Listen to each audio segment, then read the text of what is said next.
Hey guys, how's it going? This is CRP speaking to you live. And today we're going to be doing the 53rd webinar.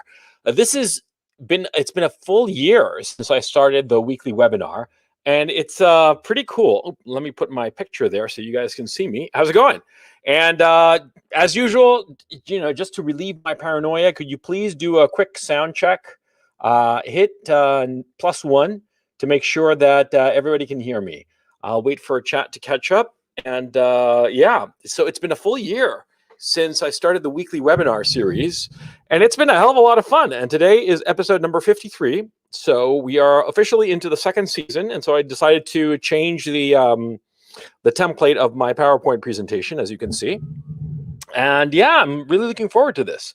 Oh, -1. Kostas Kulnik says -1. What's that, huh?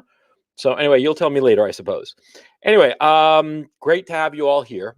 I'm really looking forward to this discussion. I've been thinking about this for a while. And in fact, I will tell you right now that this is, in essence, like a first draft, because I think that what I'm going to be doing is this webinar, I think I'm going to live stream it on my main channel at some point. Because what I'm going to be telling you, I think, is, first of all, it's what I think. It's my point of view on this particular topic. You can agree with it or not, but I think I have fairly good evidence on my side to back up my argumentation. Now, what is this about? This is basically looking at wokeness and trying to dissect it, to figure out where it's coming from. Because like I'll say in the presentation, which starts momentarily, see, no movement like this comes out of the blue. And it's not like one group of people are pushing it. It's multiple groups of people who are pushing this because it is to their benefit. See? I mean, people don't do drugs, to feel miserable. They do drugs because it makes them feel good.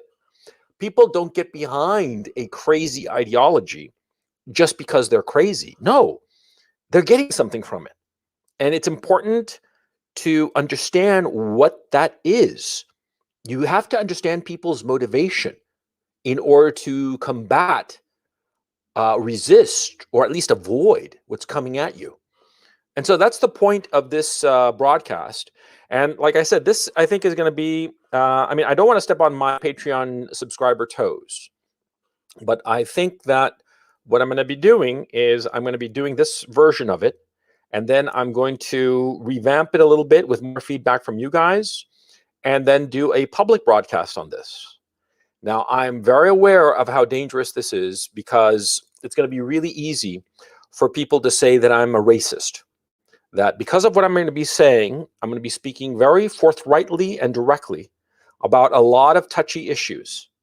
And I think it's going to be very easy for a lot of people to say that I'm a racist, and that I'm an anti-Semite, and that I'm just, an evil bastard.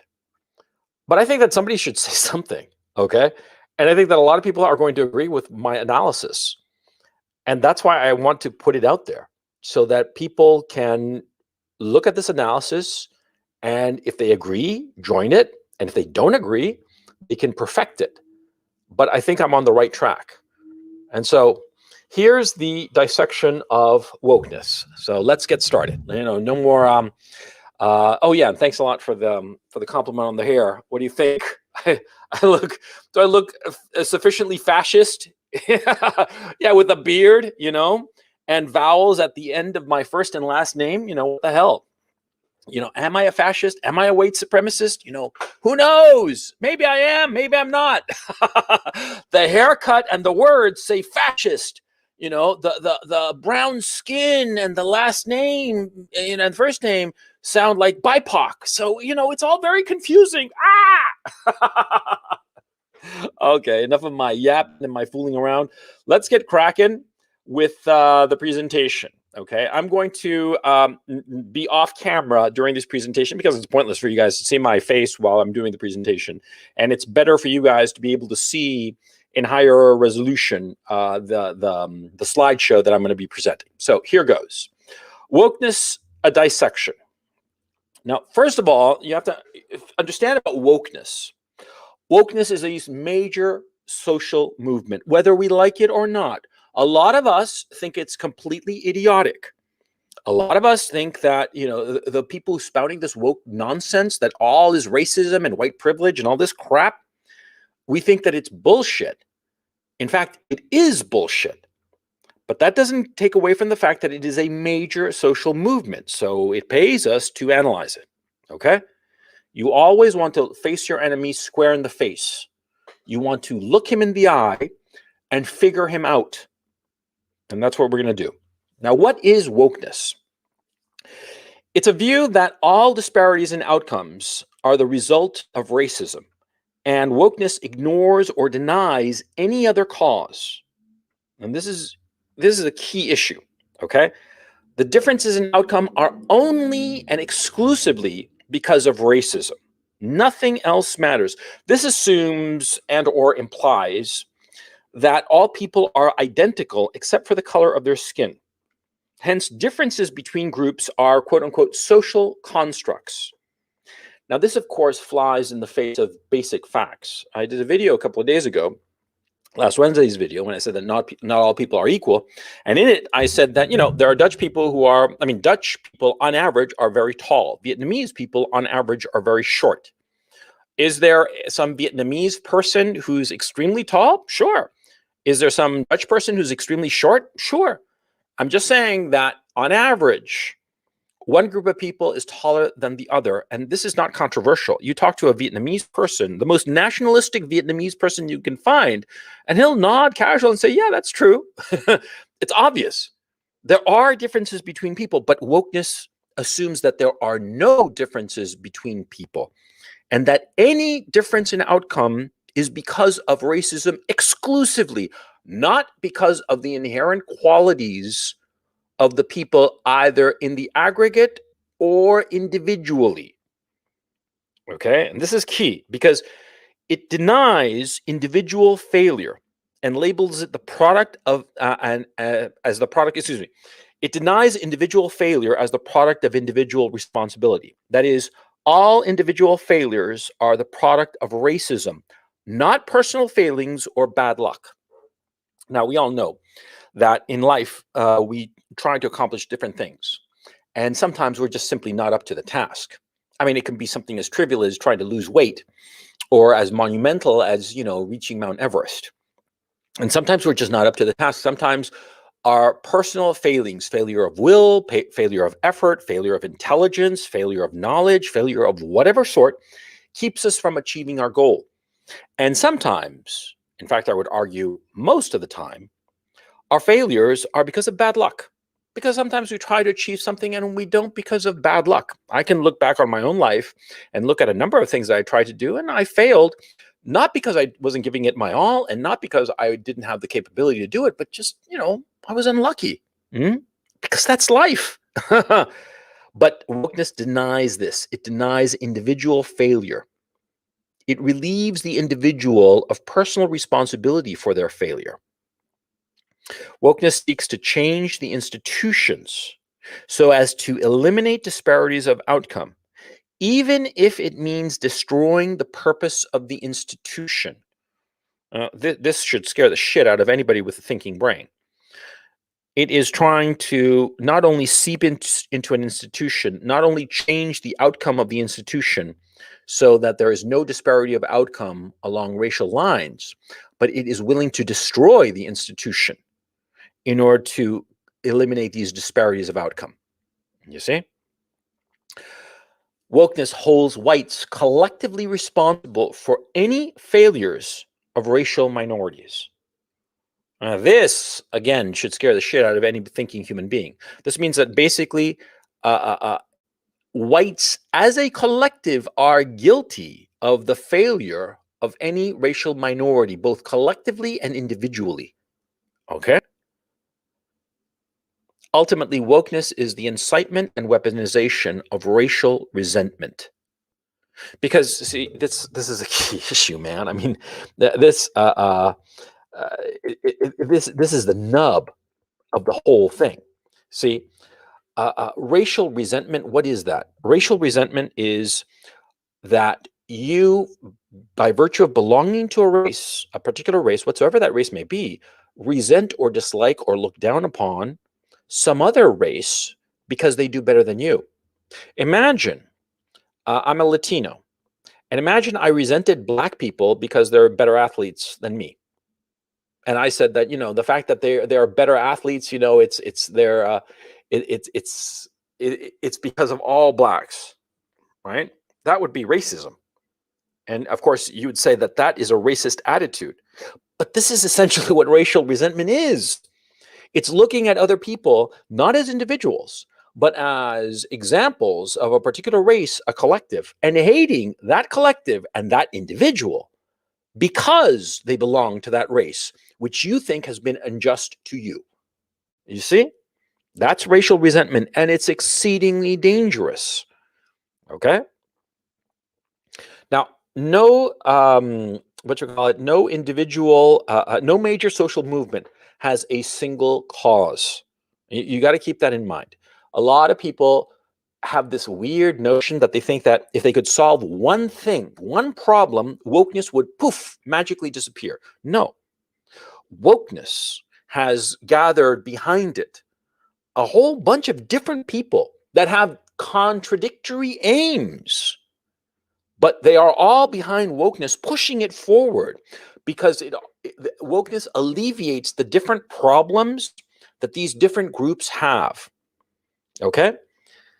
So you have to understand that the woke movement is made up of multiple causal movers, both in the past and in their development, as well as the present. Okay? A movement like wokeness is not static. It's always dynamic. It originated in one place, gathered steam in another, and now is being pushed by different people with different interests than the people who started it. You see? So a social movement like this, it's not a simple thing. It's not like it started at one point and those same people have been driving it forward. No, different people have been pushing it forward at different times for different reasons. Now, broadly speaking, the coalition of supporters of wokeness are academia, the upper middle and upper classes, corporations, and political parties. Those are roughly the four groups. And of course, I forgot to leave there the most important of all, the racial minorities themselves, blacks. I forgot to put it there, not all blacks, but a lot of blacks who have allowed themselves to be co-opted by this racial resentment. Okay? Because they've been co-opted. What does that mean? It means that their grievances, just or not, have been harnessed and used in a direction that is not necessarily to their own best interests. You see? Okay. So let's move on. Let's see the origins of it. Okay? Now the thing is, see, it's only retrospectively that I realized that I was a witness to this shit. I saw it growing in the early 90s in university, and I experienced it, and I'm going to explain in detail what I saw. But you have to understand what happened, okay? See, my thinking is that it all started with affirmative action. Affirmative action was the policy whereby blacks were admitted to elite universities, but these blacks were not necessarily qualified. They either did not have the education, or frankly, they did not have the brain power to be in these elite institutions. But these elite institutions brought them in sort of like for reparations, okay, to make up for previous decades of racism and racial segregation. Do keep in mind, affirmative action started in the 1960s following the 1964 Civil Rights Act. The 1964 Civil Rights Act, you have to understand, what was it? It ended apartheid in the United States. Now, apartheid is a dirty word. Apartheid automatically makes you think of South Africa and soldiers beating black guys, and it's like evil, racism, blah, blah, blah. But the fact is that American apartheid, what it was basically two nations living in the same territory, one white, one black. And the fact is that for a century, it kind of worked. Blacks were essentially content with their situation. They preferred to be with their own people, just as the whites preferred to be with their own people. This is an ugly truth that people don't want to admit because it smacks of racism, but it's the truth. And it wasn't just whites who didn't want to have blacks around. Blacks didn't want to be around whites either. They wanted to be with their own people, because human beings very naturally want to be with their own kind. This is the state of affairs of human beings, and it's been like that forever, for the same reason that human beings prefer the company of their own family members than the company of strangers. This is life. And so for a century, between 1865 and 1964, there was a de facto apartheid state in the United States, and both races were fundamentally happy with it. The reason that the apartheid state was removed between 1948 and 1964 was because a lot of corporations wanted access to cheaper labor.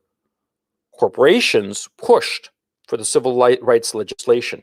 They wanted cheaper labor pools. They wanted an end to segregation so they could reach out and grab that cheaper labor and thereby drive down the price of the white workers. Okay? It wasn't just, to exploit the black worker. It was also to use the black worker as leverage to push down the price of labor for white workers. You see? Okay. So it started in academia. Affirmative action started in academia. And what's key is that, resentful affirmative action students and faculty, they were brought in. They became resentful because they were not as capable. And it was clear. It's always been clear. Those affirmative action babies in Ivy League schools, that's what they called them. Of course, very quietly, but they called them affirmative action babies. It brought in resentful affirmative action students and faculty, guilty white students, faculty members, and administrators, and moralistic Jewish students, faculty, and administrators. Now, the moralistic Jewish factor is very important, as I'll explain in just a little while. Now, these three groups of people combined in academia. Now, why were the whites feeling guilty? Well, because, so much of the post-war period of civil rights movement had emphasized Jim Crow and the disparities of black people in America. And so they felt very guilty, and they felt that they had to, quote unquote, do something to help the Negro, as they were called in the 1950s and 60s, help the black American enjoy the fruits of the post-war boom. And there was a sense that they had to be brought in. And so they were, the whites, the white students, the white faculty, and the white administrators felt extremely guilty. Okay? And here's a key issue. Less capable students of racial minority groups entered elite universities, and they found themselves outclassed. So they blamed the institution, even as the institution bent over backwards to accommodate the racial minority student. Okay? I mean, that's a fact. In the 90s, I can tell you 3 separate examples with a 4th example that just drives you nuts. The 3 examples are the following. When I was at Dartmouth was an Ivy League school, right? And when I applied to Dartmouth, I put white as my racial group, right? I had good SAT scores, good recommendations, good grades. I got it. Okay, it was no big deal. And one time I was walking across the green.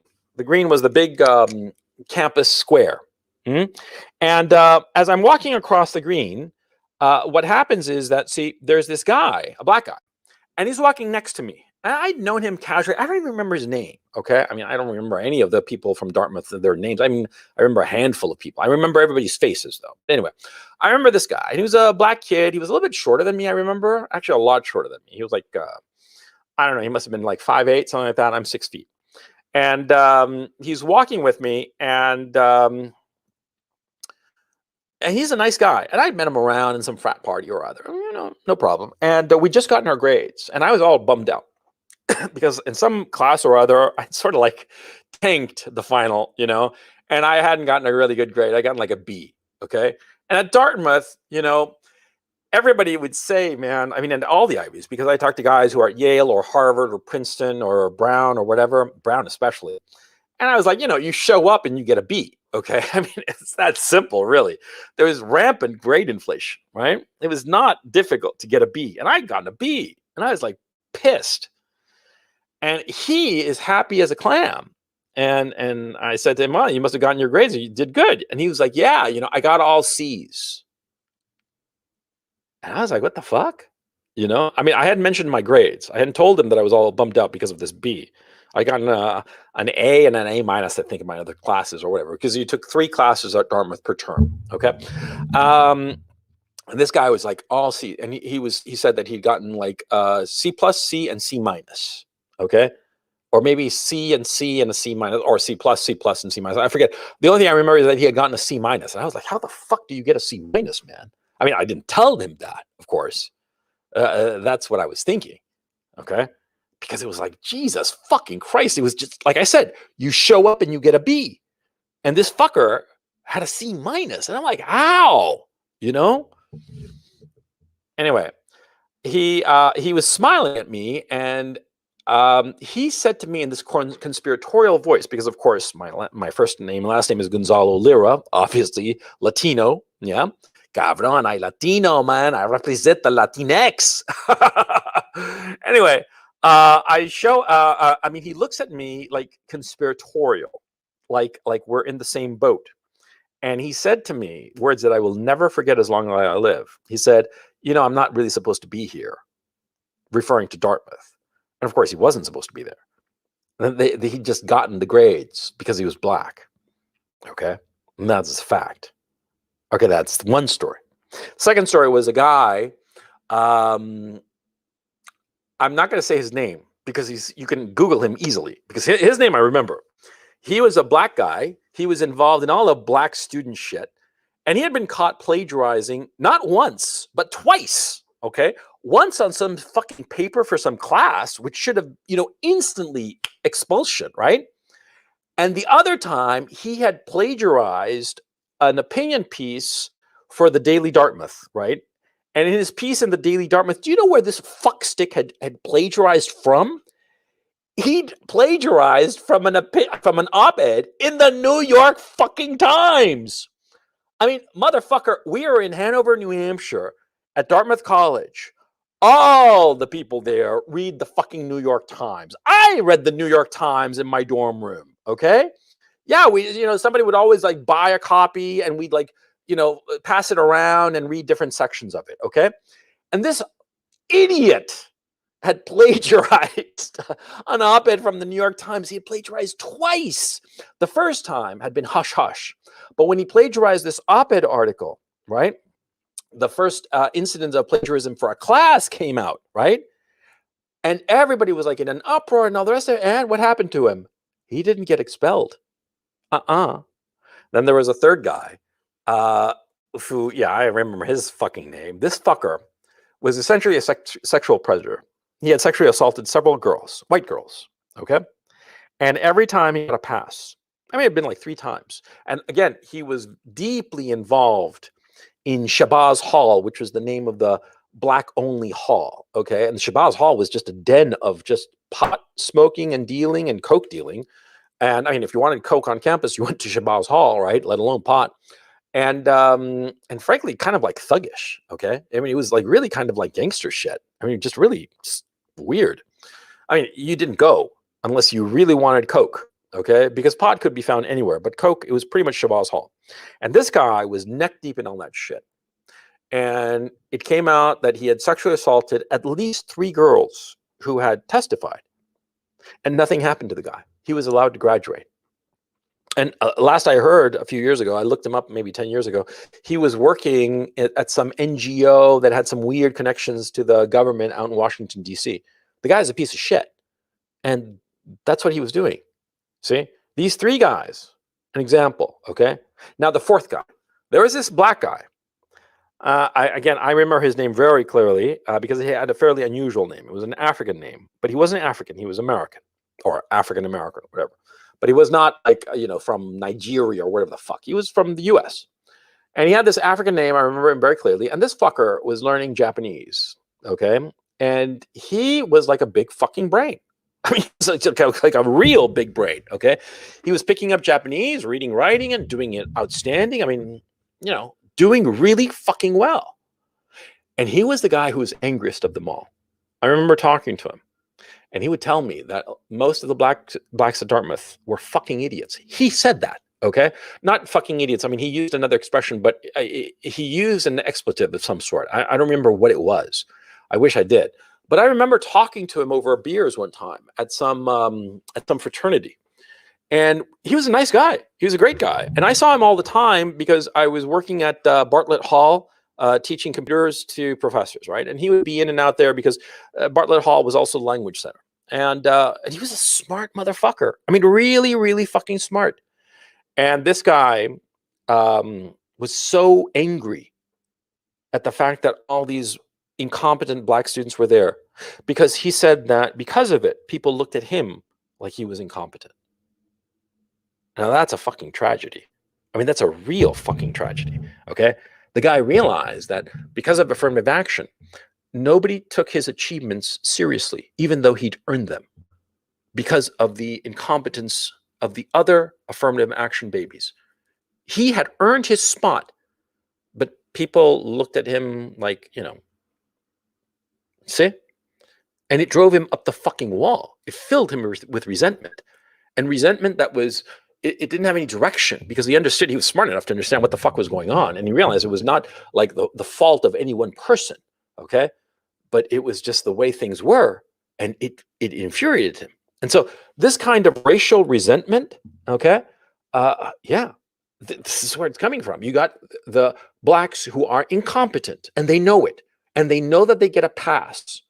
And then you have blacks who are actually competent, capable individuals who are filled with resentment because they are broad brushed with this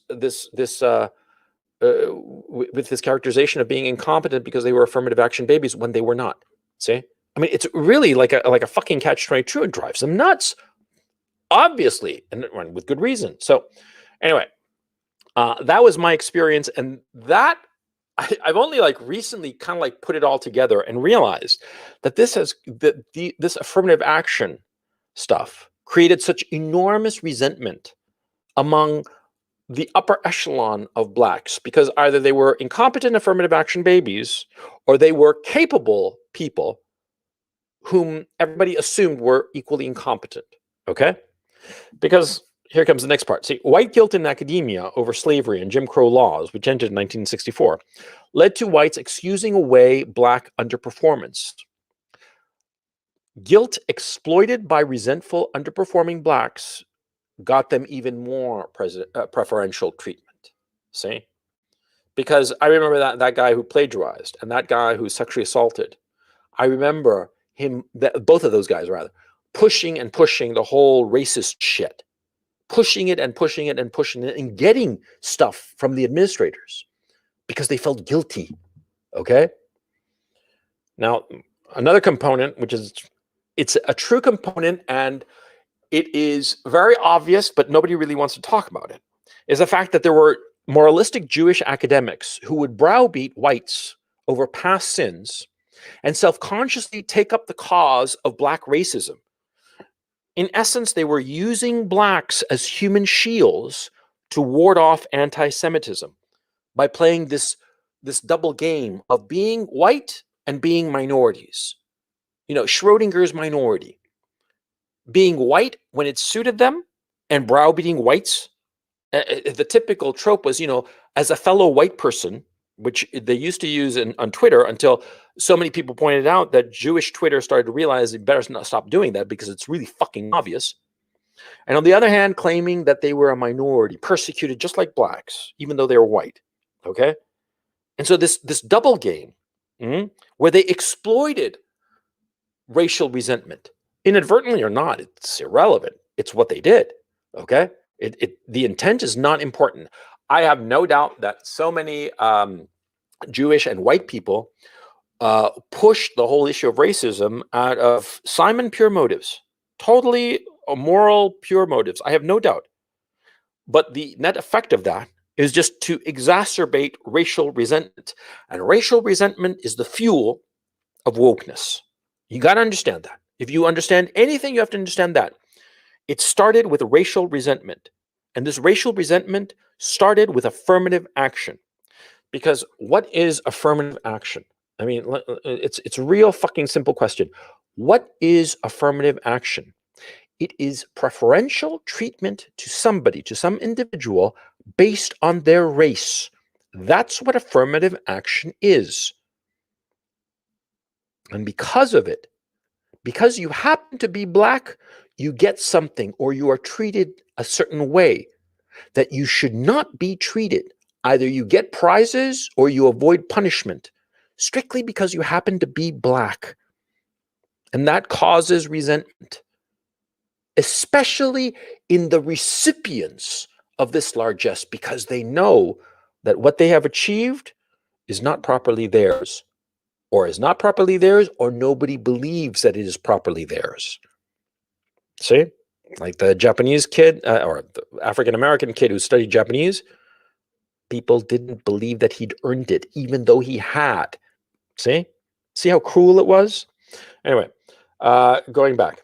So that's how academia went woke. These three factors: white guilt, Black resentment from affirmative action, and moralistic Jewish academics pushing this whole thing. Okay. Notice that the group that is absent of this is Asians. I mean, this is fucking interesting. Asians just stepped away from the whole fucking thing. They just ignored it. Okay. They didn't play this game. That's why Asians are not woke. Ah, yeah, sure. Here and there's some random Asian who's a wokester, right? But you peel the layers, and usually that Asian in academia who's a wokester is usually somebody who underperforms.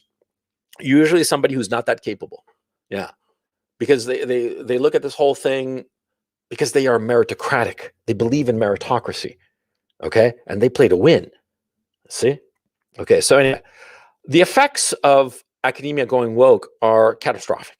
Okay.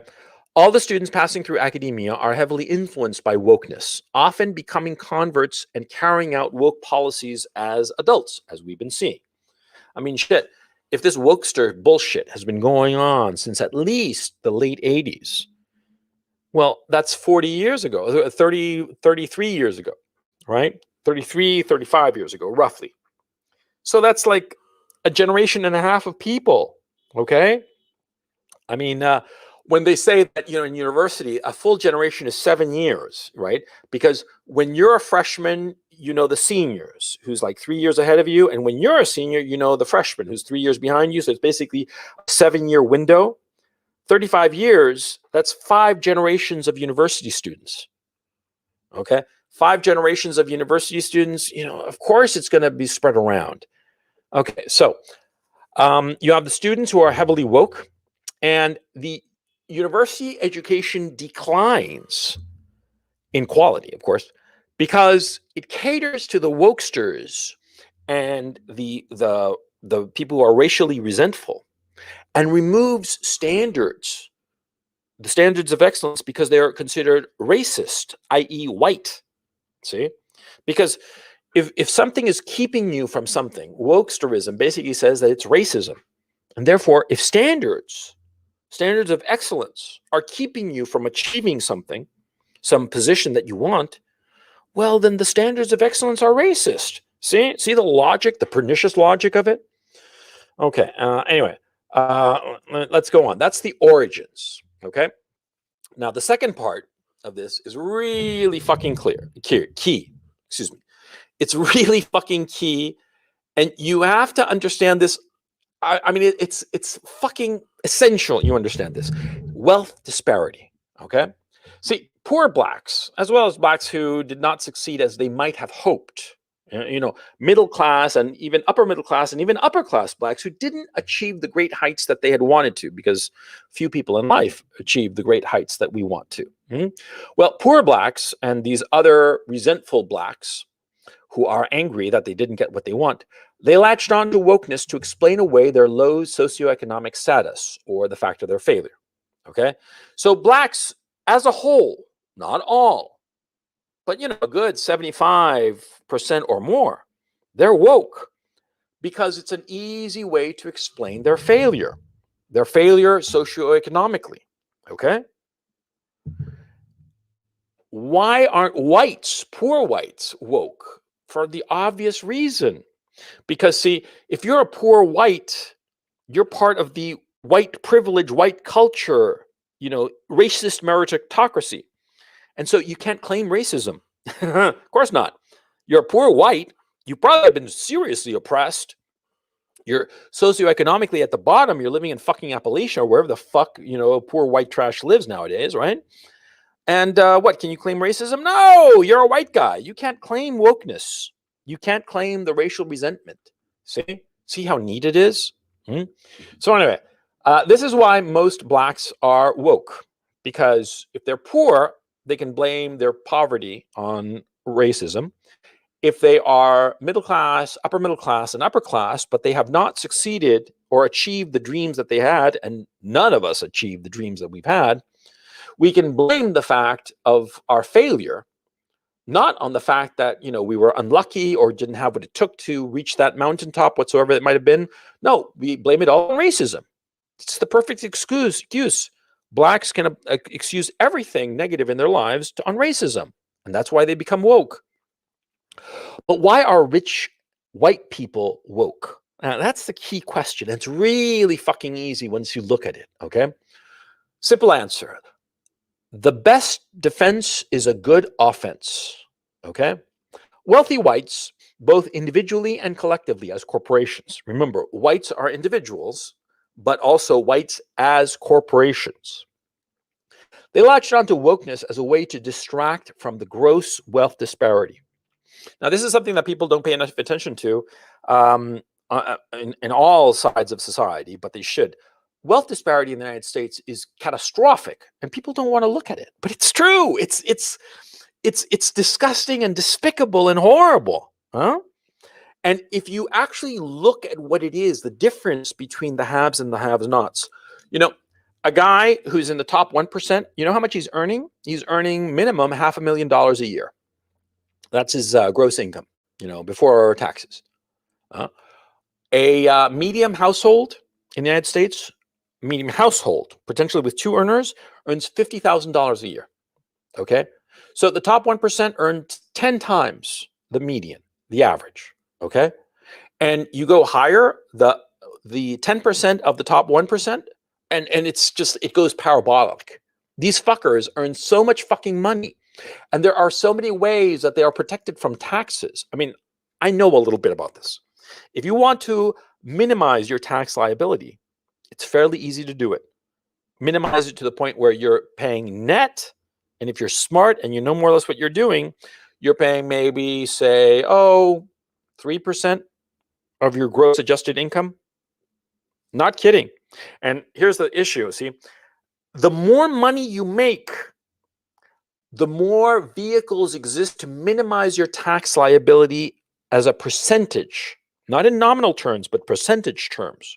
That is, if you earn $500,000 a year, you can reduce your tax burden to maybe 25% rather than the 55% that you should be paying, depending on the state where you live in the United States, right?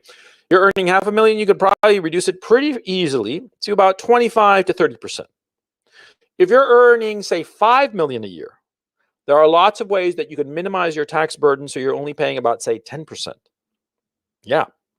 There are different investment vehicles that you can use when you're earning that kind of money. You're earning, say, 15 million and up. It is relatively easy to minimize your tax burden so you're only paying 3 to 7%. And I know this, okay? It's not that somebody told me this. I know this for a fact, okay? And I know the investment vehicles and the procedures in order to minimize your tax burden as a percentage the more you earn, okay? Now, this wealth disparity, okay? Well, it causes, or it should cause, a great deal of resentment between the haves and the have-nots. But what wealthy whites have done is basically they latch on to wokeness. So on an individual level, individual wealthy people use wokeness to attack poor whites and therefore relieve the rich whites of the guilt of having disproportionate more wealth. You see? Okay, I'm a rich white guy, and here's a poor white guy, okay? And I'm a rich white guy, So normally I'd be very nervous, right? But if I say, hey, you poor white guy, you're a fucking racist. I hate you. You're a racist, evil Nazi racist, blah, blah, blah, blah, blah. Now I don't feel so bad. See, of course not, because I'm attacking a fucking Nazi racist scum. Yeah. And so now the income disparity that before would make me feel very nervous and very contrite, now I don't give a shit. I don't have to worry about that guilt because now I can attack that poor white guy for being a fucking racist. Ta-da! Then, by calling poor whites racists, their valid grievances, i.e., the valid grievances of poor whites, can be dismissed out of hand, and their anger at the gross socioeconomic inequity can be labeled as, quote, racist lashing out. See, that's what rich people do. Rich white people. Anybody who's poor white, they call a racist, and that way they don't have to feel bad about the fact that they are so grotesquely richer than that poor white guy. Okay? Now, Trump was almost a perfect cartoon to broad brush all of these poor whites suffering economic inequity. Yeah. Yeah, of course, because, see, what did Trump do? He appealed to poor white people, not just poor white people, but middle-class whites and even upper-middle-class whites who were struggling, because there are a lot of upper-middle-class whites who are struggling. There are even upper-class whites on the socioeconomic hierarchy who are struggling, and I'll get to that in a minute. But you see, what happened was that, Trump appealed to these people, appealed to them so much that, and Trump himself was such a cartoon that the rich whites, by attacking Trump, by proxy, they could attack all the people following Trump and say all of them are fucking racists. And that's how the upper middle class whites and the upper class whites became more and more woke. See? And paradoxically, how Trump, who was articulating the legitimate socioeconomic grievances of the poor whites, the white working classes, and the white middle classes, well, Trump, because he was so cartoonish, it was easy to turn him into a figure not only of ridicule, but call him a racist and dismiss him and dismiss all the people who supported him, and more importantly, dismiss all of their legitimate grievances and get over the upper middle class and upper classes, white people's guilt at their excessive riches. You see? I mean, you got to understand something. Rationalization is the most powerful human emotion. But when we are doing something bad and we know it's bad, we will do any kind of mental gymnastics to explain away the bad things that we are doing. If I'm making a shit ton of money and I am managing to pay practically nothing in taxes, and I know, and I've been raised to think that that's not good, to see all these poor people who have nothing and I've got so much. I've been raised to believe that this is a bad thing, but I just love my money. Well, how do I do it? How do I rationalize it? And that's where wokeness comes in.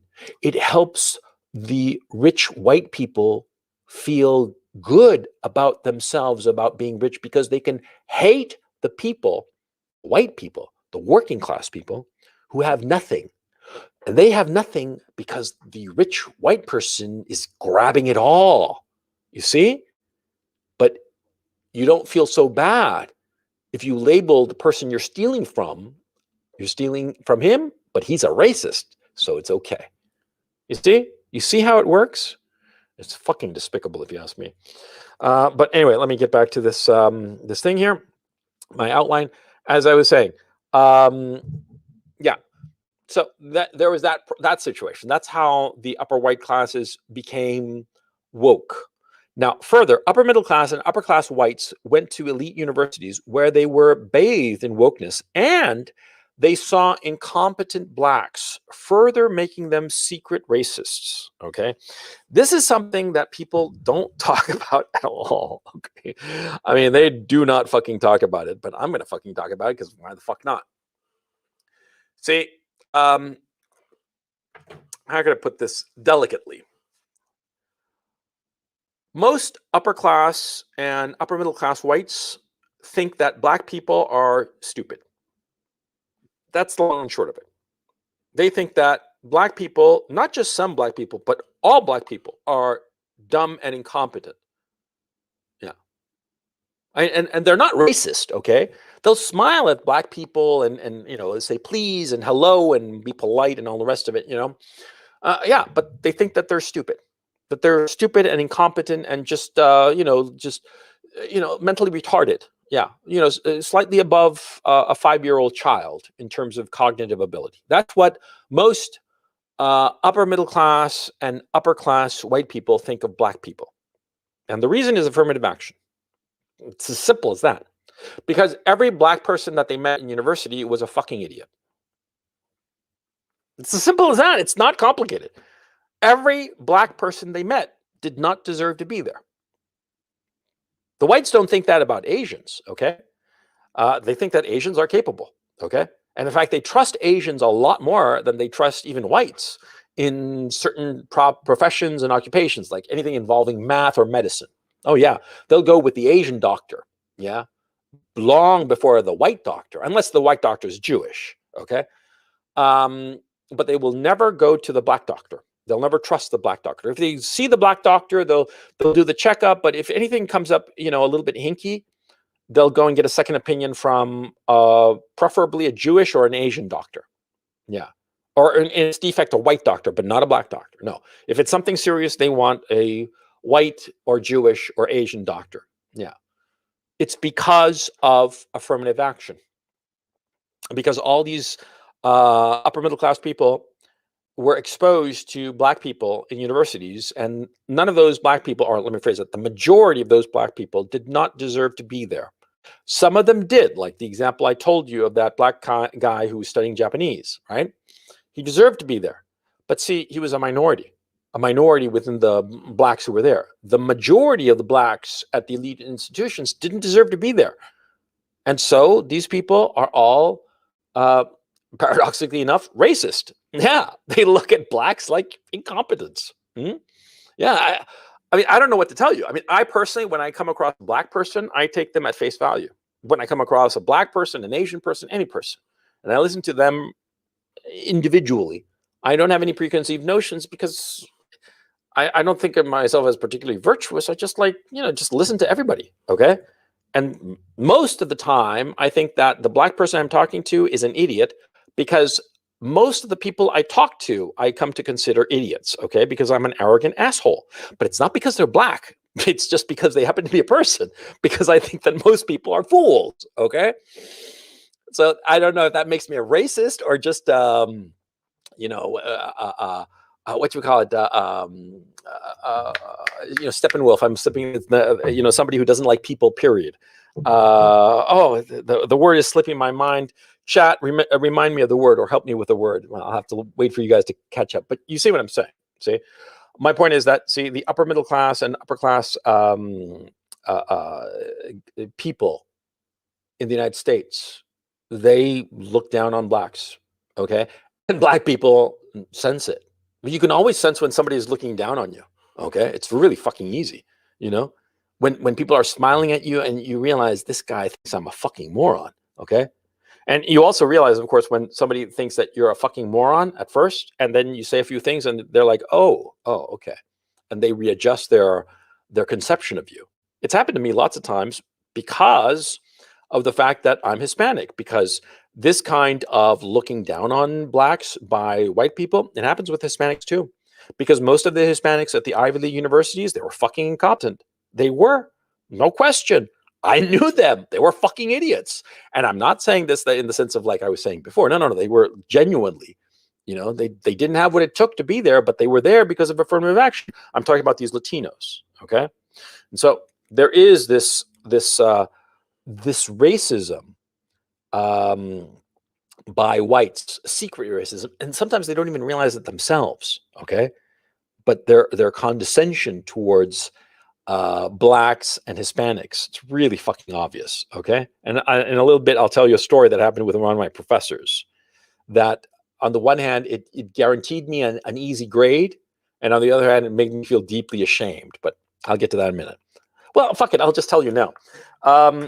When I was at Dartmouth, let me just fix the screen here. When I was in Dartmouth again, because a lot of the experiences I had with race happened at Dartmouth, okay? because when you get higher up on the food chain, you don't run into many incompetent people, okay? Especially when you're actually making shit tons of money. You run into only the smart people. And I didn't see many black people there. Sorry. And I don't mean to be, I'm not trying to be racist. I don't mean this in a racist way. I'm just saying a factual statement. In the upper echelons of finance and corporate life, of the people who actually knew what the fuck they were doing, I did not see any black people. I saw quite a few Asians, lots of Jews, and white people, of course, but no fucking black people. And the only women I saw were women who were being positioned to take the fall when the whole thing went tits up. Okay? Excuse the pun, but that's the truth. Okay, but anyway. When I was at Dartmouth, I was taking this class on Milton, the poet, yeah, with a professor called Tom Luxon. Okay, he's still around there, by the way. And Tom Luxon was this a blonde white guy, WASP, white Anglo-Saxon Protestant. And he was a nice guy. I liked him. I didn't have any problem with him. And I took his class because I needed an English credit to get my English minor. I'd originally planned to be an English major, but when I realized how much bullshit was going on in the English department, I switched majors to history and stuck with history and philosophy. I got majors in that, honors in history. I wrote an honors thesis in history, and I got a minor in English, right? And so I'm taking Milton, and I haven't even bought the fucking book that I'm supposed to buy, okay? Because it's expensive, and I'm like, oh God, I'm of course short on cash because and so I haven't bought the book, right? And like on the second class or something like that, I mentioned this, have you done the reading? And I'd gone to the library to do the reading for the first day. But the second class, I just hadn't bothered to go to the library because in the library, they actually had all the books. At Dartmouth, if you didn't buy a book, you would go to the library and they would have a dedicated section where they'd have a copy, all the books, one copy of all the books for each class. And you could take them out in the reading room right there and read it. And of course, the idea was that you'd return it, in case, whatever, you didn't have the money or you hadn't bought it or whatever. Most people bought their books. I hadn't. I was doing the reading from the library. I wasn't even sure if I was going to continue to take the Milton class because I was looking at it. It seemed like hard work. And what I wanted to avoid was hard work. Okay. So this guy, Luxon, he asked me, well, have you done the reading? And you bought the poem? And he said, oh, I haven't done the reading because I haven't bought the book, And I think I said, I don't have the money to buy the book, right? And he literally tossed me a copy of the book that he had.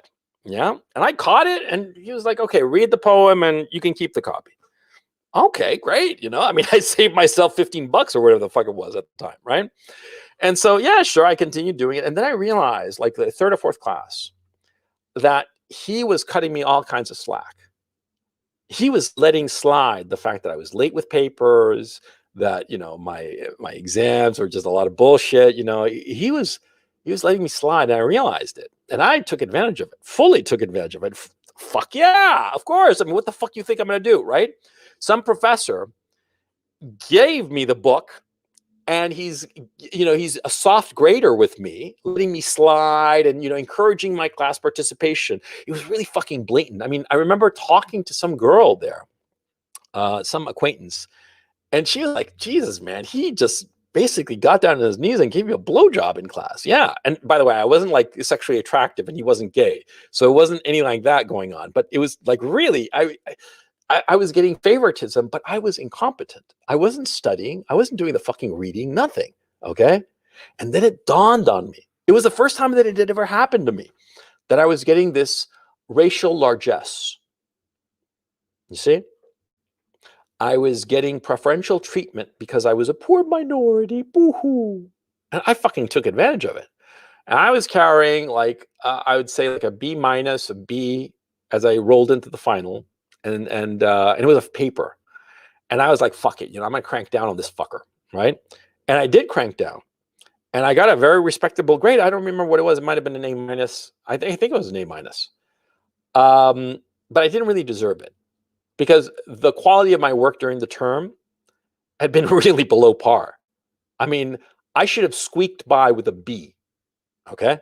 Even cranking down on the final paper and really like pulling out all the stops and really working my ass off to deliver a good paper, I should have gotten a B, maybe, no, not even a B plus, just a B minus or a B, I remember I was just a lazy bum in that class, but he allowed me to do it out of guilt, you see, out of guilt, the racial guilt.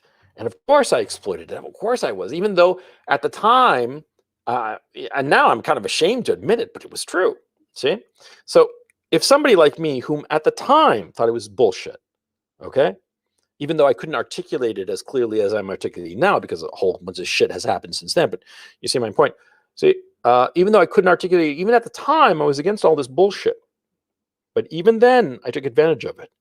And frankly, today, if my job depended on me taking advantage of this shit, fucking A, I'd taken advantage of it. Fuck yeah, of course.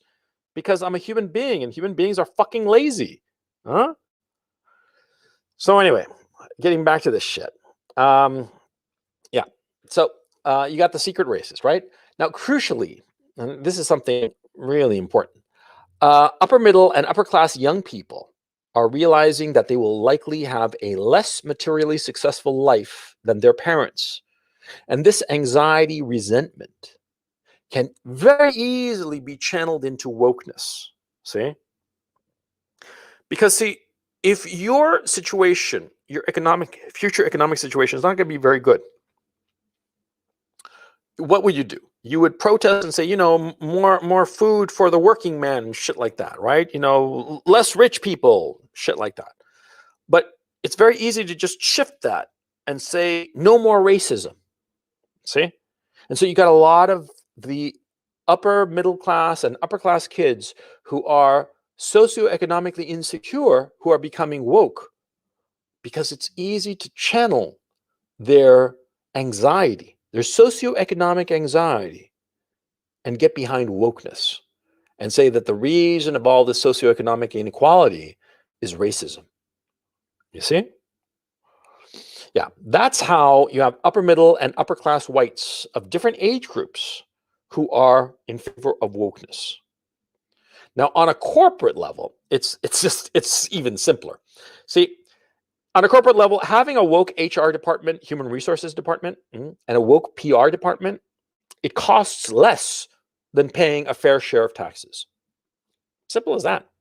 The more a company does woke virtue signaling, the less of a spotlight there is on their grotesque profits and monopolistic practices. Google is a monopoly. It is a monopoly that ought to be broken up. Ditto with Facebook, ditto with Twitter. But what do? They talk about this woke bullshit. They get behind this woke bullshit. Does anybody talk about their gross profits? About how grotesque those profits are?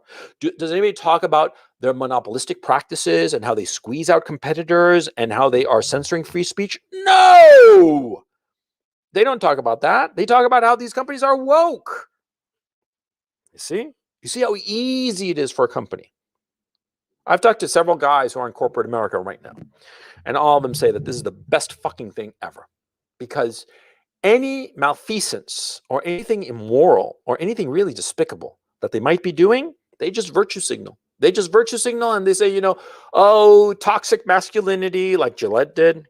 Oh, we're going to fight racism like Major League Baseball is doing now. Yeah. All this bullshit. It's to draw attention away from other boo-boos. You see? Specifically, their grotesque profits and their monopolistic practices. Because what's happened because of the neoliberal ideology that's been going on for the past 40 years, see, in every industry, you have monopolies or oligopolies that exercise complete control over the markets. And these monopolies or oligopolies harness profits. They harvest profits at a grotesque level because they are monopolies. There's no competition. Since there's no competition, the prices of their products are not driven down. Okay? And so if you're a monopolist who is making money hand over fist, well, what do you want to do? You want to show off how much money you're fucking making? Fuck no. You want to show off how virtuous you are by pushing this woke bullshit. And that's what they do. That is what they do. It's real fucking simple. Okay? Now, insofar as politics is concerned, well, by the way, let me just to finish off there. That is how corporations are woke. That's why they are woke, to distract. See? And so far up to this point, you have academics who are woke, blacks who are woke, upper middle class and upper class who are woke, and corporations who are woke. What's the next group that's going to be woke? The political parties, the left-wing political parties. Why? Oh, this is a beauty. See, left-wing political parties, and let me just fix the screen here so you can see it more properly. Left-wing political parties latched on to wokeness because race can never change. Unlike socioeconomic status. I'm a little Latino boy, Latinx, as the wokesters like calling me. I'm a Latinx little boy, right? Or little, individual with male genitalia. Anyway, I'm a little Latinx. I can never change that fact. Well, it doesn't matter what happens to my personal circumstances. It's never going to change that I'm a Latino, Hispanic, whatever you want to call me, right? It doesn't even matter, that I'm 3/8 German Danish, and the other 5/8 I'm Basque and Andalusian. That's never going to change, right? Because see, when they talk about Latinos, what they're really talking about are like indigenous people. Okay, in my country it's Mapuches, but we fucking killed all the fucking Mapuches, right? Because they're fucking savages, right? My ancestors killed them, right? So anyway, I'm mostly Basque and Andalusian with 3/8 German Danish. That's my ethnic composition, right? But I happen to have this, Gonzalo Lira vowels at the end of my first and last name, so I'm Hispanic. Okay, I can never change that. You can change your socioeconomic background, though. Your socioeconomic status, rather, because I've told you guys, I've been poor, I've been rich, I've been poor, I've been rich. Okay, it's been like a yo-yo in my life. I've tasted all the socioeconomic levels from the very bottom to the very top. Okay, and so you can change that, but you can't change race. And this is crucial because, see, traditionally the left was the party of the working man. That's how it originated. It helped the working man. And the left tried improving the lot of the working man by fighting against the upper middle classes and the upper classes, the capitalists, rich people. They would fight against them by helping them impose higher taxes on the rich people, or helping them create labor unions, or helping the working people create labor unions and whatnot. That's what the left did. But the working man stopped voting for the left when his fortunes improved under Reagan and Bush during the 80s and 90s, and Thatcher and Mitterrand in Europe during the same period, okay, in Great Britain and France, okay. In fact, Mitterrand, Francois Mitterrand was the key figure because he was a socialist who turned rightward, who became a neoliberal. He was the first of them, okay, because he saw where the wind was blowing. See, the working man was doing better because of neoliberal economic policies. They had more money in their pocket.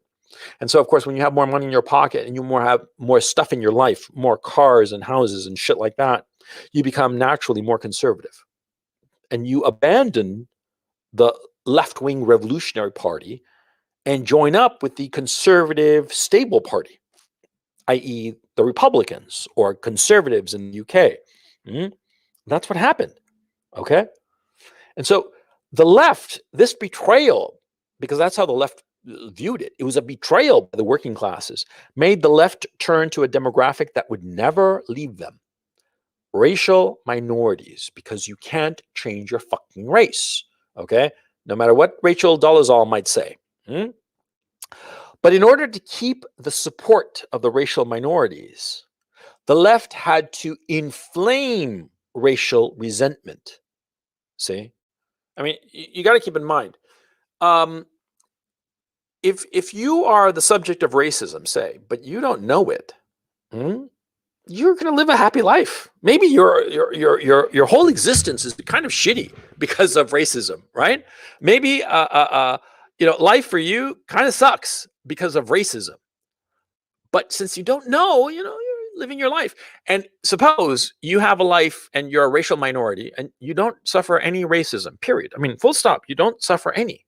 You're living your life and you have white colleagues and Asian colleagues and Jewish colleagues and whatever fucking colleagues, right? Hispanics and whatnot.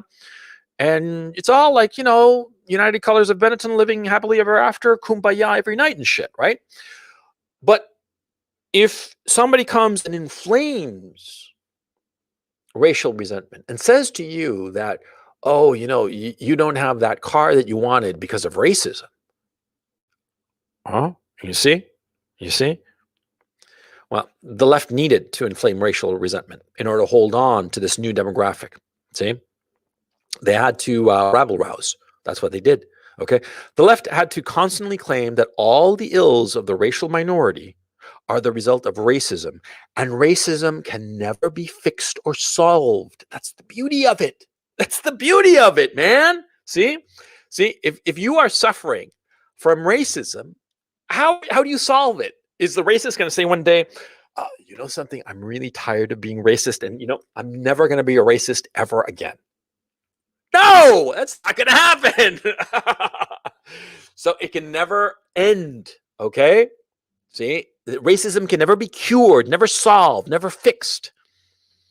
Because if racism is solved, suppose it were possible to solve it, just hypothetically, then the racial minorities will have no reason to support the left, just like the white working classes abandoned the left.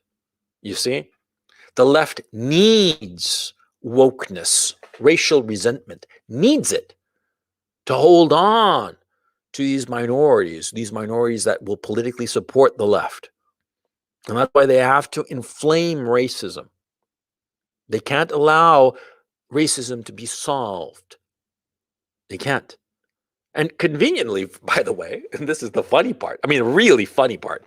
See, by blaming everything on racism, the left doesn't actually have to present coherent solutions to problems. They don't.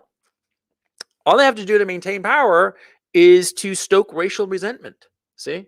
Any problem that arises, they're like, racism.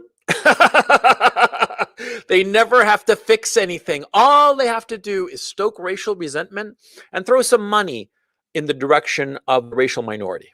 And it's not because racial minorities are stupid. No, it's because of human nature. See, if this were white people, and people were stoking the white people and saying, oh, yeah, all your problems are because of Jews. Jews are the cause of all your problems. And, you should hate Jews and here's some money.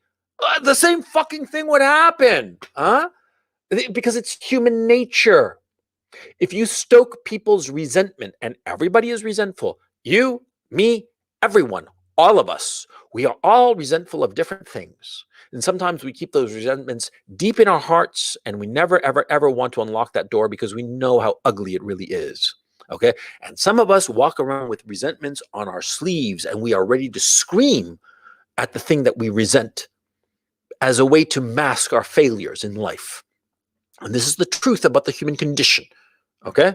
And the left is exploiting this. And that's why the left-wing parties are woke, because they get the votes, they get the political power by exploiting this shit. You see? And they never have to solve any fucking problem. Not the deficit, not climate change, not any fucking problem. Because it's all racism. Isn't it beautiful? Huh? Think about it, man. It's fucking beautiful. Yeah? It's fucking kind of genius if you think about it. But you see where we're at. Okay? Here, we've, let me just see. Oh, yeah. Here we have arrived at the point where all of these different groups, academics, blacks, upper middle and upper class whites, corporations, and left-wing parties, they're all woke for these different reasons that benefit them. You see? That's the point. It's not one group. It's not one reason. It's a bunch of different groups for a bunch of different reasons, all of them self-serving. And that's why they're all behind wokester bullshit. Okay? Understand this.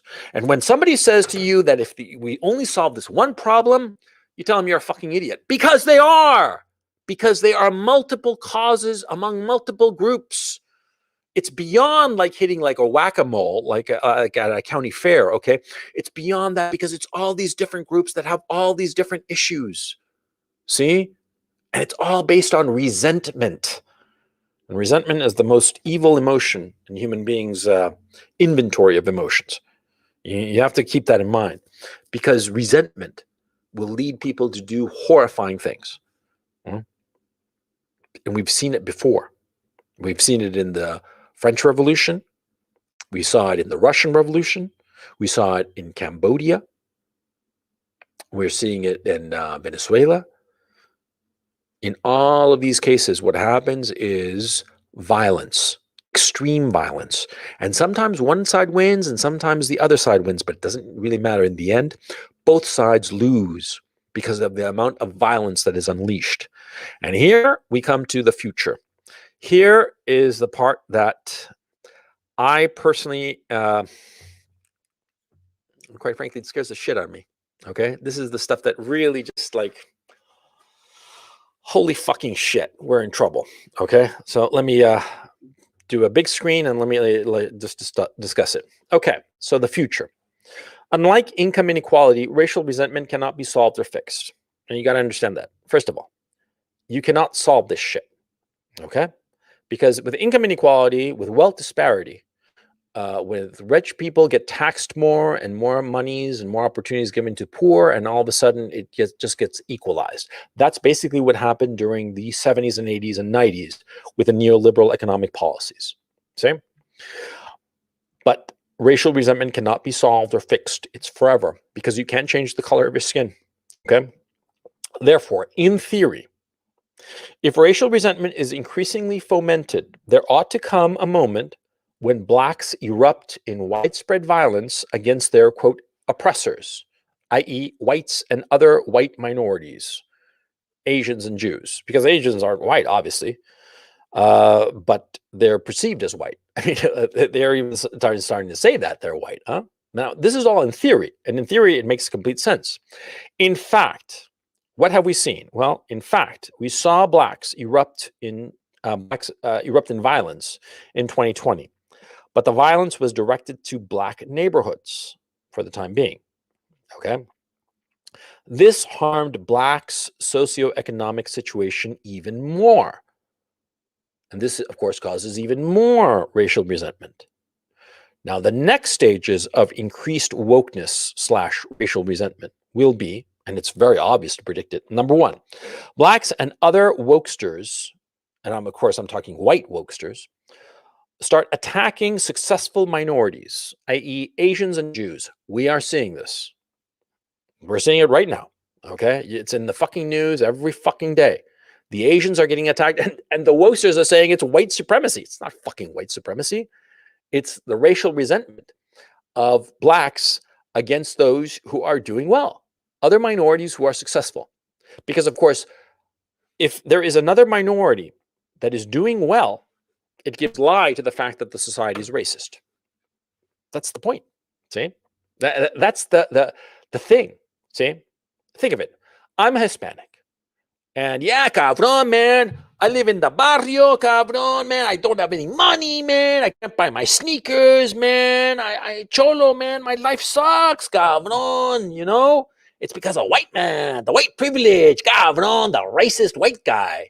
And then I see the fucking Asian guy, right? The Vietnamese or Korean or where the fuck he is, right? Little slanty-eyed son of a bitch.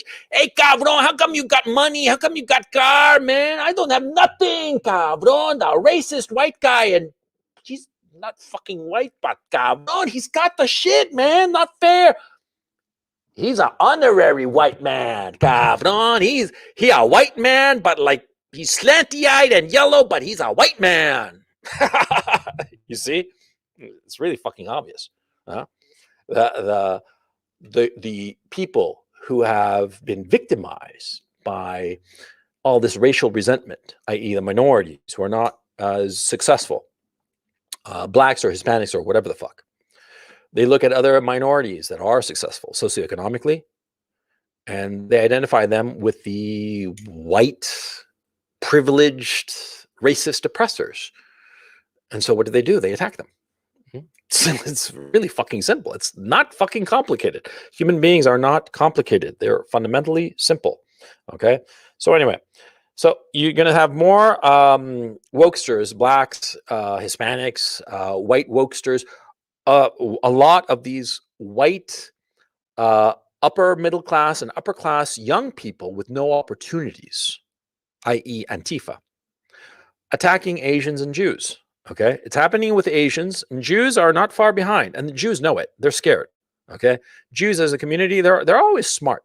Okay, Jewish people, they're smart as a whip, and they can sense when the wind is blowing. Mhm.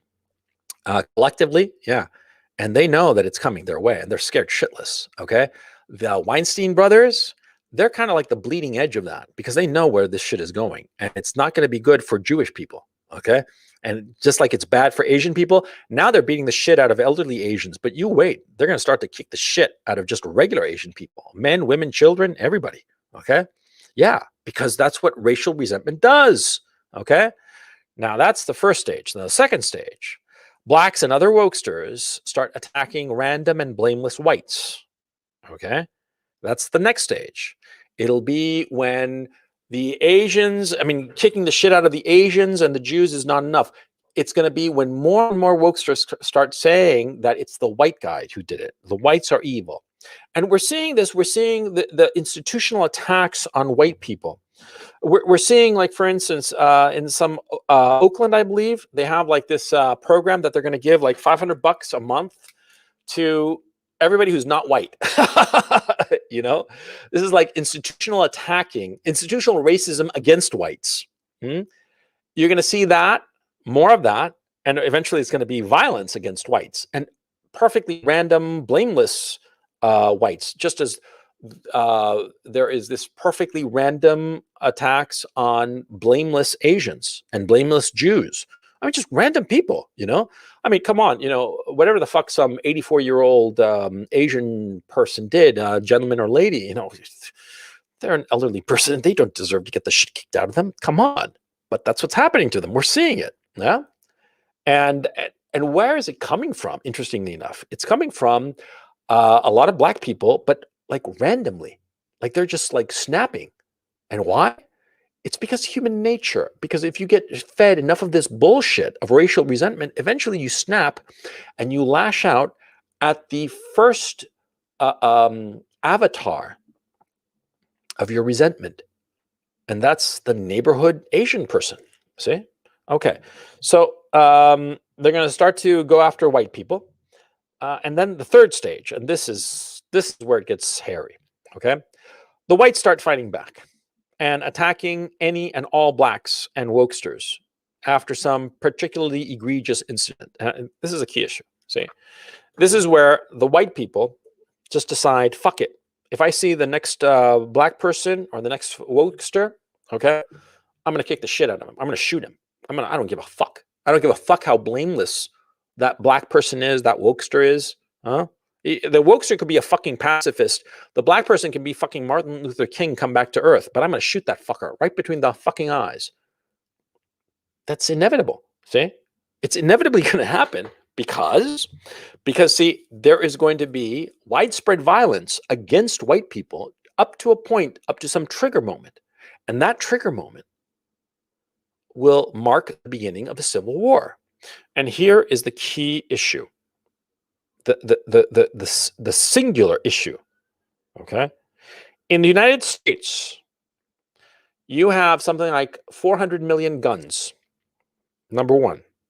And number two, you add up the white people and the Asians, and they're like 70% of the population, and a big chunk of the Hispanics would join them. So you're talking about 75 to 80% of the population. Okay, because blacks account for something like 15% of the population, I believe, but add on to them like a lot of wokesters. And it would be a race war that the blacks would lose because of numbers. Simple as that. And if it gets bad enough and there's no political solution, no pulling back of this insanity, it would be a war of extermination, us or them. Because that's how these things go. That's how they've always gone. Okay? The Spanish Civil War, which is very similar to this in many regards, because I've been reading up on this fucking thing, on the Spanish Civil War. Well, what did the Republicans, the Nationalists rather, do to the Republicans? They wiped them out. That's what they did. And in this case, they're going to do the same fucking thing. They're going to wipe them out. And some blacks are going to go on to the white side, if you will. Okay. But they better fucking do that quick. Okay. Because once the fighting breaks out, it's going to be, it won't matter. No explanations. Oh, you're black. Fuck it. Right between the eyes, motherfucker. And the black guys are going to do the same fucking thing. They're going to say, oh, white guy, bam, right between the eye. Because it's going to be an all-out civil war along racial lines. Because this is what this shit is pushing towards. Huh? Unless everybody just dials down this insanity, this is the inevitable outcome of this shit. Okay? I mean, it's fucking horrifying. Anybody sane would look at this and say, this is fucking crazy. But this is where we're going. This is inevitably where we're going. Okay? And every day that passes just it makes me believe it more and more. I mean, look at it.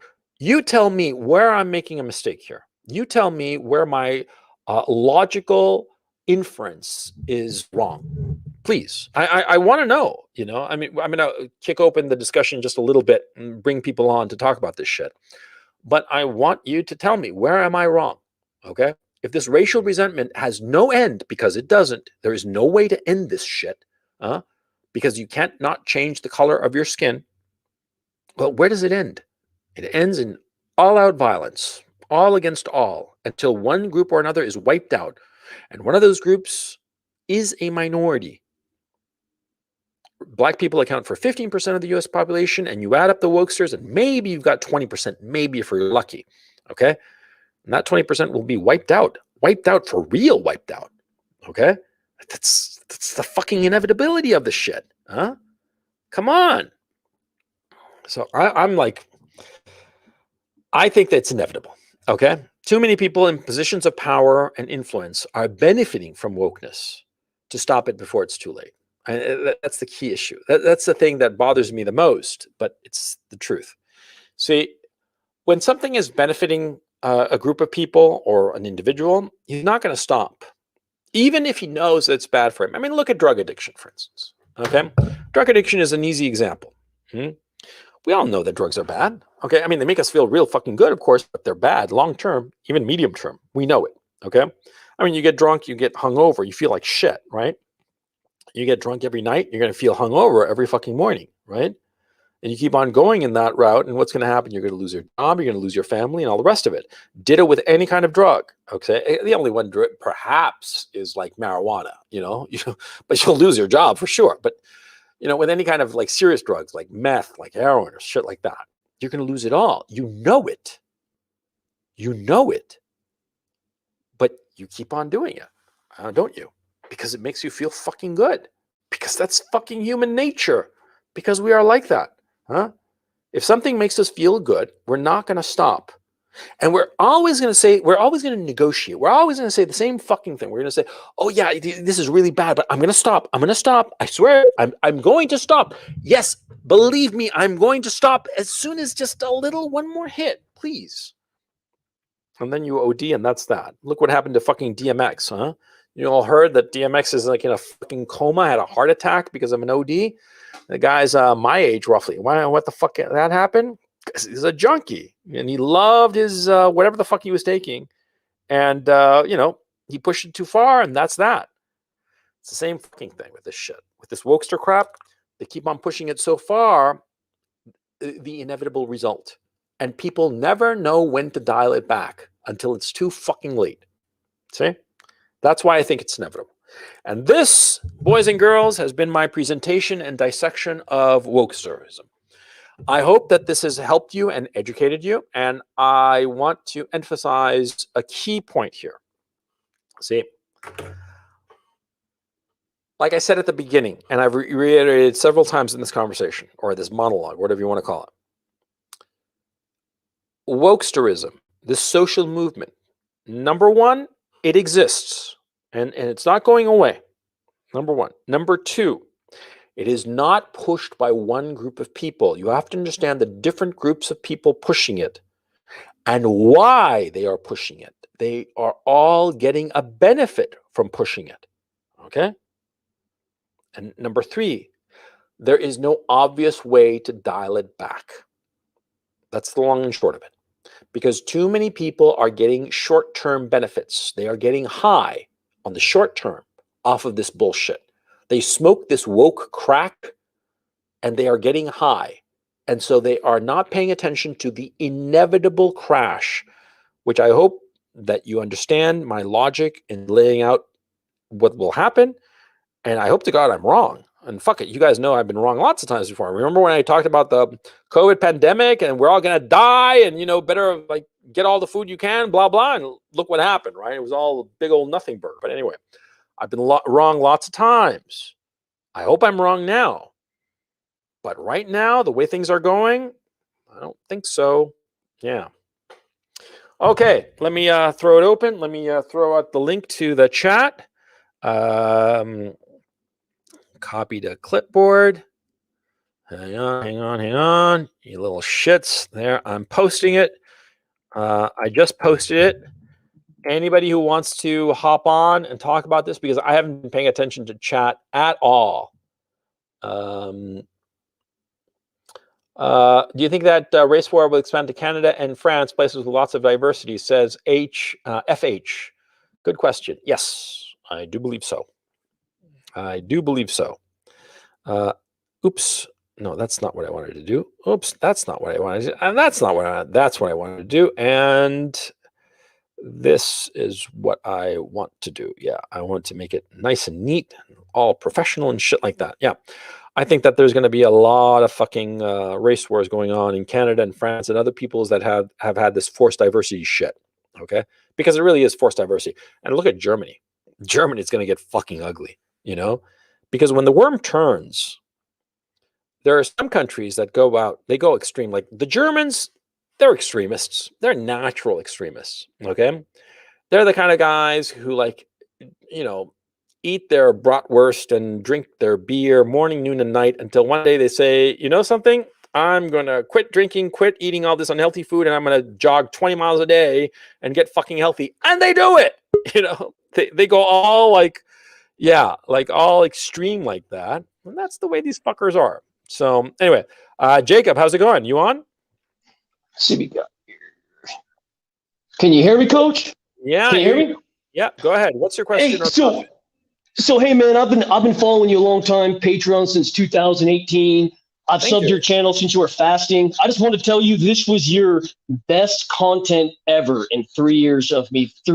About 3 years of following you. Oh, wait, keep on sucking, man. I'm about to come. Hey man, this is the one time it's worth it. This is the one time because look. That's really nice of you to say. That's really nice. I appreciate it. What you're saying, Coach, is really how people felt during the whole BLM riots. We are sick and tired. Look, just to give you guys some background. I grew up in Southern California, Garden Grove, California. It is a shit show now. My grandparents during World War II, they didn't have to lock their fucking doors. Okay, they had a safe, you know, homogenous society, and now it's just a piece of shit at this point. And every step of the way, boomers, maybe, I don't know if it's because of boomers or what, we are every step of the way, whites are cucking and cucking and cucking. At some point, you're right. At some point, we're just going to dig our heels in the ground and say, fuck you. Yeah. Go fuck yourself. That's you know what I think is going to happen. Yeah. Because I live in the Dallas-Fort Worth area right now, and it's exactly the same template they're using in Texas they used in California. I saw right before my eyes. So I'm saying to myself, hey guys, it's either we trench in or we go further up north and the border moves further north. But you're so right about everything. Let me ask you a question real quick. Why are so many people so afraid to speak the truth? There's so many fucking pussies out there. Because they don't want to lose the stuff that they have. Okay. And boss, I have boss on, and I'll unmute you in just a second. I just want to, because there was some noise there going on your end.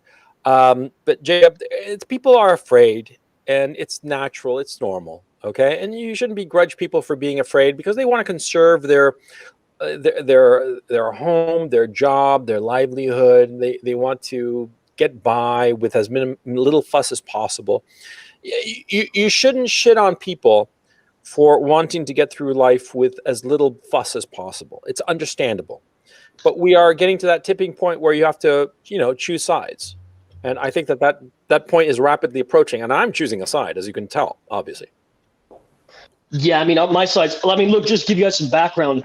I went to school in California. I'm a CPA. I'm self-employed now.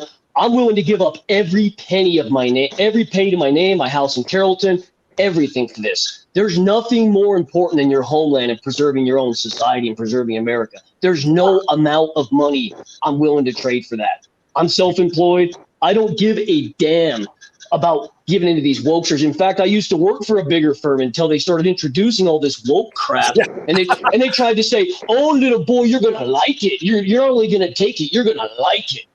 And then they started hiring all these incompetent people, and I'm having to cover up all their mistakes. And they're, the reason why you're doing all this extra work and you're upset is because you're racist. And I'm like, fuck you guys. Yeah, that's the thing. Thank you so much, Jacob. Anyway, thank you, Coach, for hearing me out. I appreciate you, man. Oh, my pleasure, man. Thank you very much for popping in. Boss, how's it going? Oops. Okay. Oh, there we go. Sorry, my mistake. Yeah, how's it going, man? Oh, I'm doing all right. It's my day off. Happy Easter to you and everything. Cheers to you too. My usual vodka, like the whole thing. See, it's like in Russian. See, there you go. See, it says vodka in Cyrillic.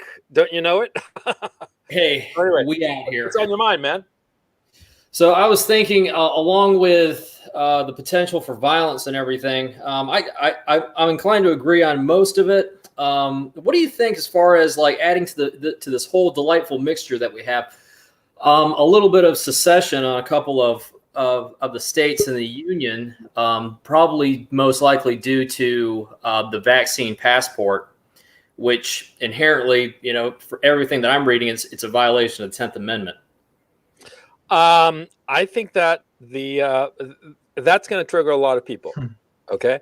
And so we're going to see how that plays out. I don't know if it's going to trigger people to secede, but see, we're rapidly dividing the people between two camps. Okay. And so it's inevitable that, hang on, I'm going to mute you guys that are coming in, and I'll take your questions in just a second. Yeah. Well, I think it's inevitable that, how can I put it? The vaccine passport, it seems to be at this point the point of cleavage, right? We'll see how far they push it, because I think a lot of people in positions of power are realizing that this vaccine passport is really just, people are not down with it. And I think that they might be thinking maybe we should reel it back. Okay, so we'll see. What do you think? I mean, ideally, I think that, yeah, I would love to see a Republic of Florida, honestly. It's like, well, yeah, that's the thing. What you're going to call it? You're not going to call it, a particular state. I think that there's more than adequate resources here. If I was running for governor, that's the platform that I would run on. I would just say, fuck all this. I mean, people love it down here. People are magnetized to this place because we didn't have a lockdown. We didn't have the same kind of infections. And generally, general rule is you're treated like you're an adult. You just don't happen to have people that are real good at being treated like an adult. And that's why we're on Twitter so much. I think also, now that I think about it, and you bring up the fact that Florida is not going to have vaccine passports, DeSantis said it, and he said it in such a way that he can't walk it back, right? So he can't walk it back without losing the support of the people who are behind him. So I think that what will happen is that because at least one major state will not allow it to happen, and obviously lots of people go to Florida, Miami, Orlando, and all the rest of it, that in a sense, Florida has made a veto to the vaccine passport on a national level. Because if one major state says no passports, you can come and go as you please without a passport, then it's kind of pointless, you see? And if a second state were to follow suit, a second big state like Texas, that's it. What are people going to say? Oh, if you go to California, you need a vaccine passport, but everybody's going to be like, this is stupid. And that's what's going to happen. That's my thinking at this time. But it could be, of course, that a lot of the pro-vaccine passport states are going to dig their heels in and say, "Oh, you have to have it." So I don't know. Boss, thanks for being on, and let me bring in some other guys. Alex, let me bring you on. Alex, how's it going? Hey, can you hear me? Yeah, I hear you fine. How's it going, Alex Zhivago? Yeah, from Dr. Zhivago, the film. Yeah, of course I know it. It's the Boris Pasternak novel. Yeah, I know. Anyway, what's on your mind, man? I just did want to mention we were talking about the Asian hate. I'm actually kind of seeing the opposite happen, where the woke crowd is starting to backlash against Asian hate. If you look in the last 2 weeks, like on Google, you see like hashtag Stop Asian Hate, and also here on campus, I'm in university. It's Asian Awareness Month, so it's kind of like I'm seeing kind of opposite of what you were saying. Yeah, because a lot of people on the political people on the woke side realize how fucking dangerous it is to alienate Asians. But it's irrelevant what the political leadership wants, because that's what you're seeing on campus. What's important is that on the ground in major cities, if they keep on beating the shit out of little old Asian ladies, then inevitably the young Asian guys are going to get guns and going to get whatever the fuck they can get and start beating shit out of anybody that they suspect might hurt one of their grandmothers. Inevitably. Okay. Yeah, I am not surprised that you're seeing this, because they realize that this is a cleavage point. This is a point where their coalition can split. Okay. And so we'll see how that plays out, but it remains to be seen. I personally think that Asian violence will increase, okay? And it's because of this racial resentment.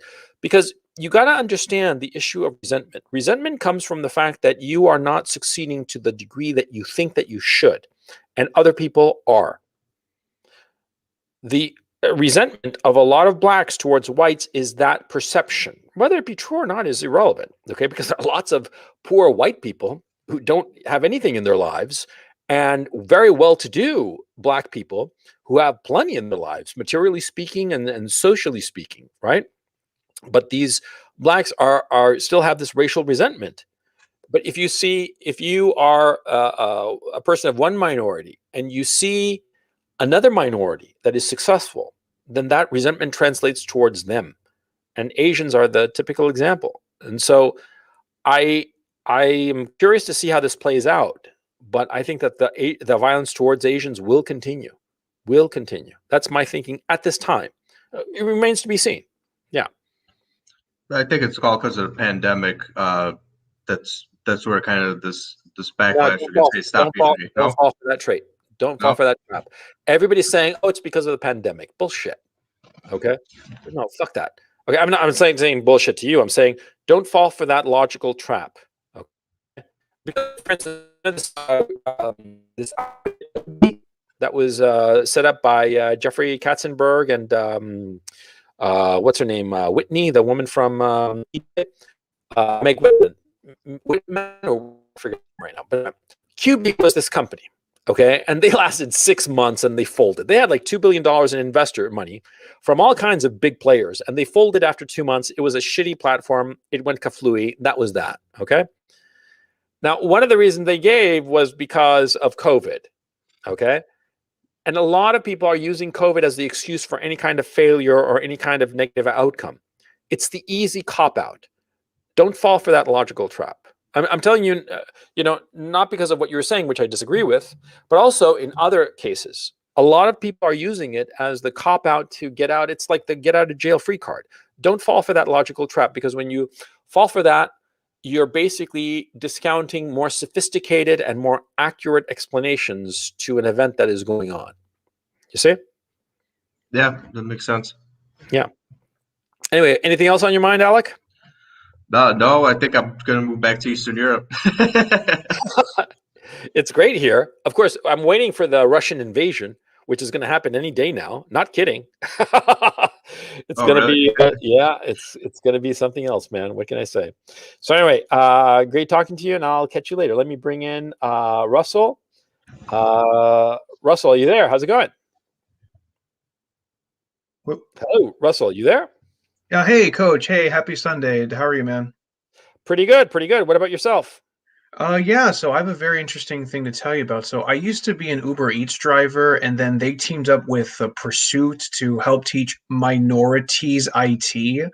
And I saw that they have a percentage that they're looking for, and they're looking for a percentage of Latinxes and Blackses and LGBTQ and transgender people and and what was so funny to me was the person leading the class was a white guy saying, "You're not going to find any rich white people here." I almost died laughing, but I just wanted to tell you that, I mean, taking your a pragmatic approach to everything in life. I mean, if they ask me, "Hey, Russell, are you a Latinx?" Because my last name is Cardenas, sí, me llamo Cardenas, I'm going It's to tell actually them, Cardenas. huh? It's actually Cardenas. Oh, yeah, there, yeah, there, coach. You have a better pronunciation than I do. I just know how to pronounce it the American way because Yeah, I was yeah, raised yeah. No, American. yeah, but I'm telling you, it's the emphasis is on the first syllable. Oh, got it. Yeah, Got it. That's right. So yeah. right. So when they ask me, Mr. Cardenas, like, are you a Latinx boy? I'm like, sí, señor, I'm a Latinx boy. Ha, ha, ha. And I'm just gonna take advantage of the situation. Yeah. I can't I wait mean, for it. Can't wait. like when I told you about that class on Milton that I was taking, I'm ashamed of how I took advantage of it. You know, I really am. But at the same time, it was like, oh, what the fuck, you know? I mean, Who I'm not that fucking, cares? I mean, obviously, I'm not that fucking ashamed if I told you guys about this, and so it's like, okay, fuck it, that's it's one of those things that happens in life. But my thinking about this is, it doesn't end well. It doesn't end well at all. I mean, this shit is just gonna, it's so depressing. But what else is there to say? Anything else on your mind, Russell? Well, yeah, no, just to add to your point, I know it's not going to end well, but my whole end goal is to get as much shit as much free shit as I possibly can, and like buy like my own like private island and watch the world burn to hell. Like that's the only thing I can do. Yeah, that's pretty much it. Yeah. Yeah. So yeah, I do that. Okay, Russell, take it easy. Catch you soon. Thanks. Okay, Jacob, you're back on. What's up? What's on your mind? Oops. Oh. Hello, Jacob. Oh, I guess Jacob inadvertently popped in. Okay. Wait, what happened? Oh, where did he go? Oh, he dropped out.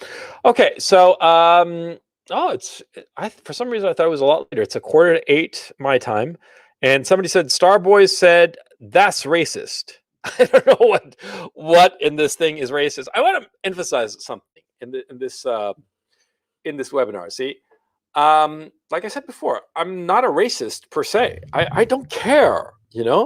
If I meet somebody, I take them at face value. I have obvious inferences about different groups of people because I have a thinking brain and I have two eyes. Okay. And just like I've mentioned before that, you go to Holland, you notice that all the fucking people are fucking tall. You go to Vietnam, you notice that all the people are fucking short. You observe shit. And if other people don't like your observations, it's not your fucking problem. It's their fucking problem. Okay. Just because you notice reality and comment on it, point at it, it's not your fault. Okay. You're not doing anything wrong. You're just simply pointing out reality. And this is what I've tried to do in this presentation, to point out reality. And if people don't like it, people think that I'm a racist or an anti-Semite or this, that, the other, they can blow me for all I care. Because, see, my role, and I've been very clear about this from the get-go, my role is in the fable of the Emperor's New Clothes, right? Which everybody knows. My role is to be the little kid in the parade who points and says, that man has no clothes. That's my role. I know that is my role. And if other people don't like it, it's not my fucking problem. It's not my problem because I'm pointing out reality. Okay? I just want to emphasize that. And pointing out reality is not racist. Pointing out reality is just saying, this is how it is. The emperor has no clothes. If that means that I'm a racist, fine. If that means I'm a anti-whatever, fine. Call me whatever the fuck you want. Okay? if I point to something and I say it's one thing and I'm wrong, then I want to know. Then I'll change my mind or change what I say, certainly. If what I'm saying is wrong, absolutely, I will change my tune. But if what I'm saying is accurate, fuck off with any of your bullshit about racism or whatever, anti-whatever the fuck. Okay? Okay, so we've been going on for just shy of a couple of hours. And if anybody else wants to pop in and say something, you're free to do so. Do it now, because then if not, I'll just close out. So if you don't have anything to say, just hit +1. That way I can see if the chat catches up. If you have anything to say, if you do not have anything to say, hit +1. And if you do have something to say, a comment, question, hop on. I put out the link on the in the chat a couple of times already. So I'll just put it there one more time just for shits and giggles. Everybody's good? Okay. I guess that everybody's good then. Okay. So we'll call it a webinar. Yeah. By the way, just a little housekeeping. I really am liking this this software. It's really easy to use. Oh, somebody's. Oh, Russell. We already talked to Russell. I'm really liking this software, the StreamYard software. It looks really nice and it's very easy to use. I'm really enjoying it. I hope that you are too. And the other thing too is that some people have been asking me about a different time, because they're saying that 11 a.m. on a Sunday, 11 a.m. Eastern on a Sunday, kind of like crimps their morning. And so tomorrow I'm going to post a little poll with different possible hours when the weekly webinar would take place. It would always be on Sunday. And I just basically do the gamut from 8 a.m. Eastern all the way to like, I think it's like 2 or 3 p.m. Eastern. Okay. And you guys vote on it. It'll pop up tomorrow on your feed, like around, I don't know, in the morning Eastern Standard Time, about 1 p.m. my time. And, vote on it. And, the majority by next Friday, I'll start doing it at that time. Okay. Unless it's some third hour, but I don't think so. Whatever is the majority will, I'm fine with it. Okay. So anyway, so let's leave it at that. I'm so glad that you enjoyed this webinar, and I will catch you next time.